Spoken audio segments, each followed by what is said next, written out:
Career बनाना, reporter, writer या फिर editor बनना, तो आज ही संपर्क करें RJ रमझाजर में।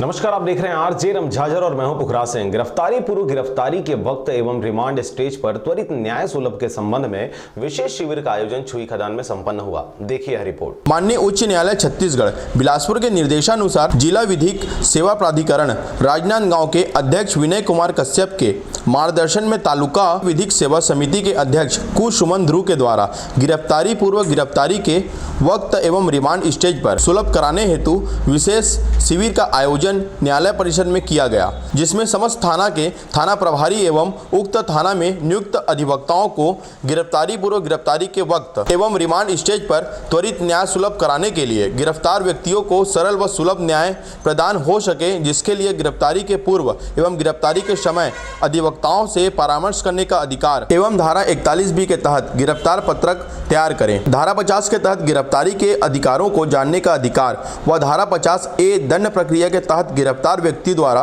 नामित व्यक्ति मित्र परिवार के व्यक्ति को गिरफ्तार तथा अभिरक्षा में रखे गए गिरफ्तार व्यक्ति की जानकारी प्रदान करने का अधिकार, यात्रा के समय को छोड़कर गिरफ्तारी के समय से 24 घंटे के भीतर निकटतम मजिस्ट्रेट के समक्ष उपस्थित कराने का अधिकार, जैसे और भी कई महत्वपूर्ण जानकारी दिया गया। उक्त शिविर में छुई खदान गंडई सहित जिले के सभी थाना प्रभारी व उप निरीक्षक उपस्थित रहे। छुई खदान के संयुक्त इसका जो सार था, उद्देश्य था कि अभी जो है माननीय उच्च न्यायालय छगा बिलासपुर के द्वारा जितने भी प्री अरेस्ट के स्टेज पे और रिमांड स्टेज पे जो व्यक्ति इसके तहत आते हैं, जिनके संबंध में जो थाने में पुलिस थाने में जब उनको बुलाया जाता है पूछताछ के लिए या उनकी गिरफ्तारी की जाती है या उनको किसी प्रकरण में गिरफ्तार किया जाता है, तो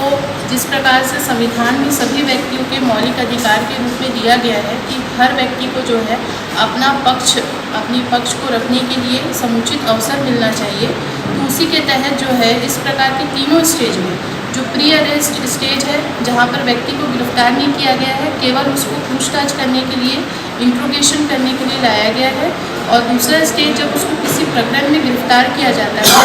और तीसरा स्टेज जब उसको गिरफ्तार करके पुलिस जो है न्यायालय के समक्ष प्रस्तुत करती है और उसके संबंध में न्यायिक रिमांड या पुलिस रिमांड की उसके लिए आवेदन पेश करती है। तो तीनों स्टेज के लिए जो है क्या क्या हमारे दायित्व है, न्यायालय का क्या दायित्व है, हमारा जो तालुका विधिक सेवा समिति है उनका क्या दायित्व है, और हमारे जो वकील साहब इसके लिए मुख्य रूप से इस योजना के लिए जो नियुक्त किए गए हैं उनका क्या दायित्व है, ये सारी चीज़ों के संबंध में आज हमने जो प्रशिक्षण रखा था और उसमें हमने ये सब जानकारियाँ दी गई हैं। और इसमें हर व्यक्ति को जो है चाहे वो व्यक्ति अपने पक्ष को रखने के लिए अगर वकील साहब नहीं रख सकते हैं, अधिवक्ता नियुक्त नहीं कर सकते, तो उनको तालुका विधिक सेवा समिति की ओर से अधिवक्ता नियुक्त किया जाएगा। और ये पहले भी था, लेकिन अभी इस योजना के तहत ये है कि हम ये प्रयास कर रहे हैं कि अगर किसी व्यक्ति को थाने में पूछताछ के लिए लाया जाता है तो पुलिस का भी ये दायित्व है, और जो अधिवक्ता वहाँ नियुक्त किए गए हैं उनका दायित्व, और जो पैरालीगल वॉलंटियर वहाँ के लिए नियुक्त किए गए हैं उनको ये दायित्व है कि उस व्यक्ति को अधिकार के बारे में बताएं कि आपको किस लिए यहाँ पर इंट्रोगेशन के लिए लाया गया है, और उस इंट्रोगेशन के दौरान वो वहाँ पे उपस्थित रहेंगे, और उपस्थित के दौरान जो है उनको अपने वकील साहब से सलाह मशवरा करने का मौका दिया जाएगा, और सारी चीज़ें जो उसमें एक व्यक्ति को अपने पक्ष को मजबूत करने के लिए जो उसको सहायता उपलब्ध होनी चाहिए, वो सारी चीज़ें इसके तहत योजना के तहत दी गई हैं। और माननीय उच्च न्यायालय में इसके लिए जो गाइडलाइंस बनाए गए, जो दिशा निर्देश बनाए गए, उनको बताने के लिए आज ये प्रशिक्षण हमने आयोजित किया था। छुई खदान से अजय साहू के साथ पारस मणि की रिपोर्ट, RJ रमझाजर।